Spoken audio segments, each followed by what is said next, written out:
Bom dia, galerinha do terceiro ano. Estamos aqui hoje mais uma vez, mais uma aula, né? Hoje estamos com a nossa primeira videoaula de ciências, né? Iniciaremos aí, ó, no nosso livrinho, no capítulo 2, onde fala as rochas e o Sol. Então, como proposta de estudo para esta semana da disciplina de ciências, eu quero que vocês, ó, leiam, né, a página 204 a 230, onde eu aqui no quadro fiz um pequeno resumo de tudo que tem no livro, só para vocês entenderem melhor. Então, nós começamos a nossa aula assim. O que é solo? O solo é muito importante, pois é nele que crescem as plantas e elas fornecem energia para os seres vivos e alimentos para nós. Então, eu quero iniciar essa aula fazendo uma pergunta para vocês, levando vocês a pensarem. Olha só, vocês acham que rocha e pedra são a mesma coisa? Vamos pensar um pouquinho? Vamos lá. Deixa eu explicar para vocês o conceito de rocha. Então, rocha é um conjunto agregado, né, natural, composto por alguns minerais ou por um único mineral. Pedra é um pedaço solto da rocha, né? Então, como o capítulo nos sugere, ele começa falando sobre rocha e solo. Então, a gente descobriu que a rocha é um conjunto, né? Um conjunto de alguns minerais, né? Ou formado por um único mineral. Já a pedra é um pedaço solto da rocha. O que é solo? Ou seja, solo é o chão, né, que a gente pisa. O solo é um recurso natural renovável. O que é um recurso natural renovável? O recurso natural renovável são aqueles recursos, né, que podem ser recolocados pelo ser humano na natureza após ter usado, né? Então, esse recurso renovável é responsável por abrigar as espécies de vegetais e também por ser o meio de sobrevivência do ser humano e dos animais. Até aí tudo bem? Então, vamos lá. Formação do solo. O solo, né, como eu disse para vocês, o solo é o chão que a gente pisa. O solo ou a terra é a camada mais superficial da crosta terrestre. Ele constitui-se de fragmentos de rochas que sofreram transformações naturais, causadas pela chuva, pelo vento, pelo calor e por outros agentes. As rochas se fragmentam-se, isto é, quebram-se em pequenos pedaços, cada vez menores, até formar pequenos grãos soltos como a areia. Restos de seres vivos em decomposição, ou seja, os seres vivos já podres, misturam-se a esse material, fazendo parte da composição do solo. Para que o solo se forme como o conhecemos, são necessários milhões de anos. Não é assim da noite para o dia que o solo vai se formar. Então, são necessários muitos e muitos e muitos anos. Então, eu vou explicar para vocês aqui a composição do solo. Na camada superficial do solo, rica em matéria orgânica, é onde se encontra mais vida.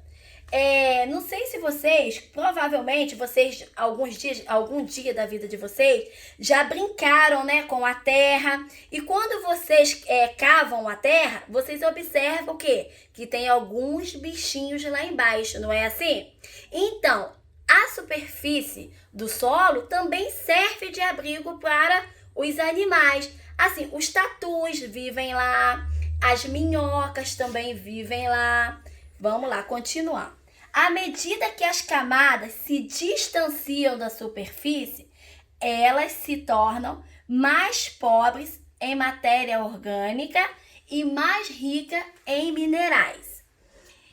Aqui, na camada superficial, Ou seja, gente, a camada superficial é aquela onde a gente pode observar, é a parte de fora da Terra.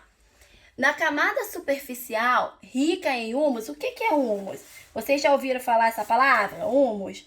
Então, humus,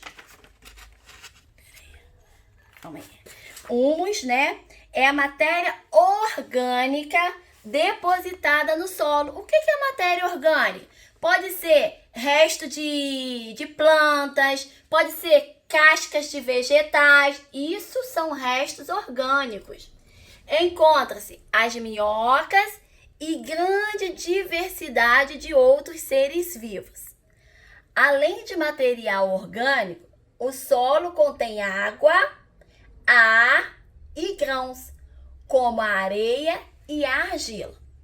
O solo funciona como uma esponja. Nele há poros pequenos. Nele há poros. O que são poros? Pequenos buracos onde se concentram a água e ar que as plantas e outros seres vivos bebem e respiram. Agora, nós vamos falar sobre o desgaste do solo, ou seja, a destruição do solo, né? O vento e a água levam o solo de um lugar para o outro, provocando o seu desgaste. Esse fenômeno é chamado de erosão. Olha só, gravem isso na cabecinha de vocês, matéria de prova. Erosão quer dizer o quê? Destruição do solo. E aí, as rochas e os minerais do subsolo. Nós vimos que o subsolo é o quê? É a camada mais profunda da Terra. As rochas são formadas por minerais. O que são materiais? O que são minerais? Materiais sólidos que ocorrem naturalmente na superfície da Terra. Cada mineral apresenta características próprias, como composição, de que é feito, né? Então nós temos, vocês vão olhar aí no livrinho de vocês, que nós temos o minério valioso. O que é o minério valioso? O ouro, o cobre e o ferro. E temos também as pedras preciosas. O que são as pedras preciosas? As esmeraldas, as safiras, os rubis e os diamantes. Aí vocês vão fazer aquelas atividades que eu propus lá no início e na semana que vem, no dia certinho da nossa aula de ciência, estarei, passando a correção desse conteúdo para vocês. Vocês sabem que se tiverem, alguma dúvida, podem estar me chamando lá no Zap que eu responderei a vocês, entendeu? E quanto ao quadro, eu quero que vocês copiem, esse conteúdo todinho no caderninho. Olha o capricho com a letra, a organização, para que no retorno possamos dar continuidade, ok? Fique com Deus. Tenha uma Páscoa abençoada. Essa semana é semana de Páscoa, Páscoa não significa somente, o chocolate. A Páscoa significa o que? A ressurreição de Jesus Cristo. Que vocês possam, no lar de vocês, estarem vivenciando a Páscoa, uma vida nova em Cristo, uma Páscoa de amor, de esperança e de comunhão uns com os outros. Fiquem em paz e tenham todos uma Páscoa abençoada por Deus.